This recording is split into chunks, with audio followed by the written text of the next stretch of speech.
New York. L'Amérique en guerre vous parle. Écoutez bien, voici une nouvelle d'une extrême importance. Un corps expéditionnaire américain a débarqué sur les côtes de l'Afrique du Nord. Alger sera prise sans difficulté, malgré une certaine résistance de l'armée de Vichy.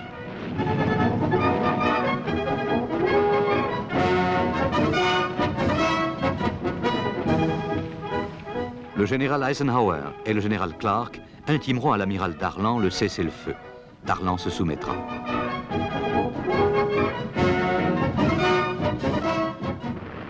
Les Allemands envahissent alors la zone libre et se précipitent sur Toulon où mouille la flotte française.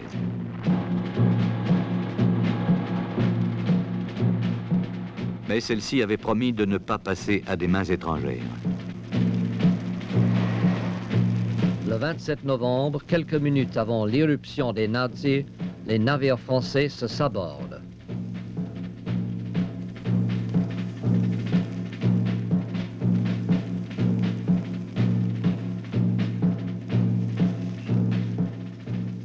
Quelques minutes et les fiers vaisseaux ne sont plus que des amas de ferraille. Pourtant, 3 sous-marins, dont le Casabianca, s'échappent et rejoignent Alger. Les Allemands démobilisent l'armée française consignée depuis l'armistice. Les Italiens, de leur côté, envahissent la Corse.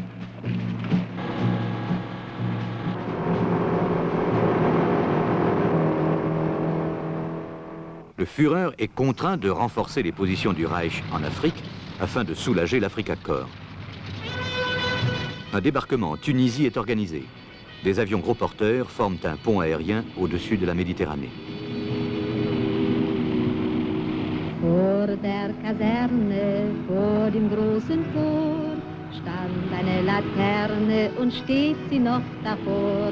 So wollen wir uns da wiedersehen, bei der Laterne wollen wir stehen, wie einst Lili Marleen, wie einst Lili Marleen. L'arrivée des renforts remonte le moral des vieux soldats d'Afrique.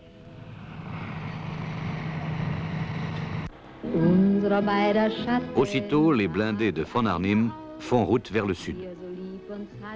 Das sah man gleich daraus und alle Leute sollen es sehen, wenn wir bei der Laterne stehen, wie einst Lili Marleen. Les forces françaises du général Juin tiennent les montagnes du centre Tunisie. 1 mois durant, elles vont subir l'assaut.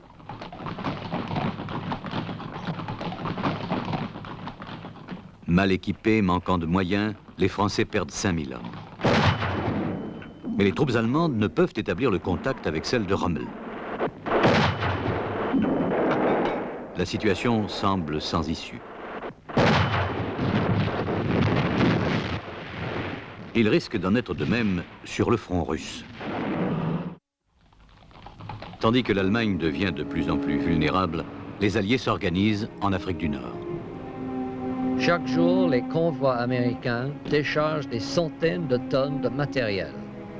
La Kriegsmarine ne peut empêcher le passage des navires des United States qui permet de rééquiper la nouvelle armée française d'Afrique.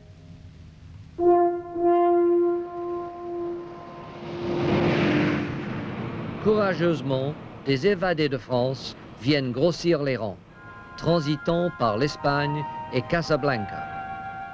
L'amiral Darlan vient d'être assassiné, le général Giraud lui succède, De Gaulle le rencontre à Alger.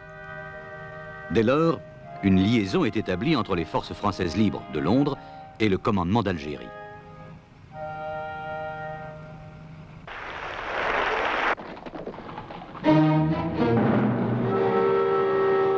Cette nouvelle armée tant attendue surgit enfin.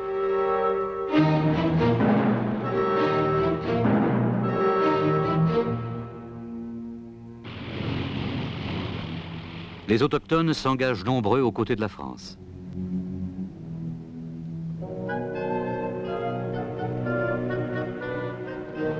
Bien équipés et entraînés, les Français peuvent dès lors reprendre l'offensive.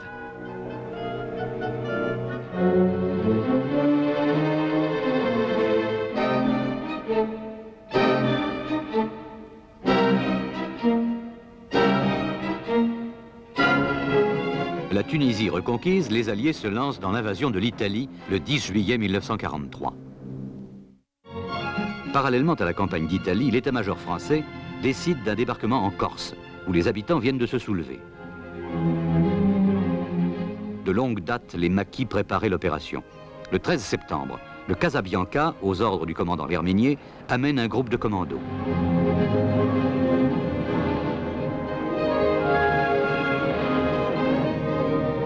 Puis 15 000 hommes sont débarqués à Ajaccio. Bastia est atteint le 4 octobre.